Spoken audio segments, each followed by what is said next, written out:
Saya memantau maklum balas daripada pengumuman berkaitan pembukaan semula sekolah yang telah dibuat semalam.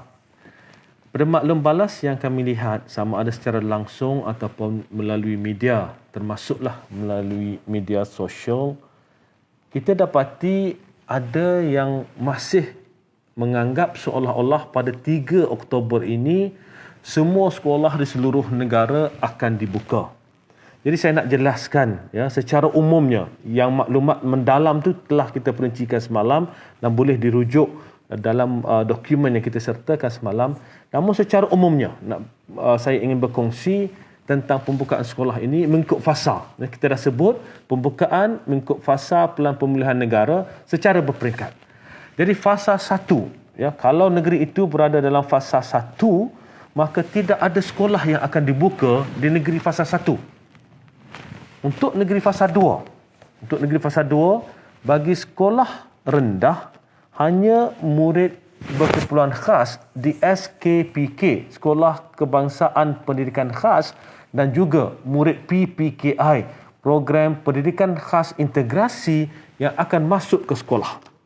Itu untuk murid sekolah rendah dalam fasa 2. Kemudian untuk sekolah menengah dalam fasa 2, yang akan ke sekolah adalah murid STPM semester 2. Kerana mereka akan menduduki peperiksaan STPM semester 2 pada akhir Oktober. Itu fasa 2. Masuk fasa 3, kita tambah. Kalau negeri itu berada fasa 3, maknanya kita tambah daripada yang ada tadi untuk sekolah rendah. Di fasa 3, selain daripada murid berkeperluan khas di SKPK dan PPKI, kita akan masukkan murid prasekolah. Itu di sekolah rendah dalam fasa 3. Di sekolah menengah dalam fasa 3, selain daripada murid STPM semester 2, kita akan masuk semua murid tingkatan 5 dan juga murid STPM yang lain. Itu dalam fasa 3. Untuk fasa 4,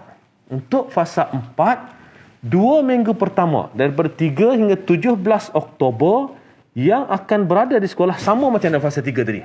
Itu untuk fasa 4. Kemudian daripada 17 Oktober sehinggalah 31 Oktober sehingga akhir bulan itu, untuk 17 Oktober ini kita akan tambah murid di sekolah rendah, iaitu murid tahun 1, 2 dan 3. Ini bermula daripada 17 Oktober. Dari 17 Oktober, murid tahun 1, 2, 3 akan masuk.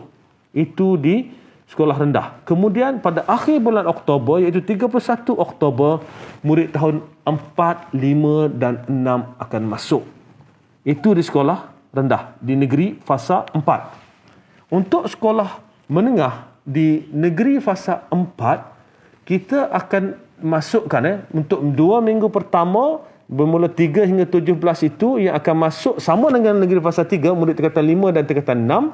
Lepas 17 Oktober yang akan masuk adalah murid tingkatan 3 dan tingkatan 4 bermula 17 Oktober. Kemudian 2 minggu lepas itu bermula 31 Oktober yang akan masuk adalah murid tingkatan 1 dan tingkatan 2.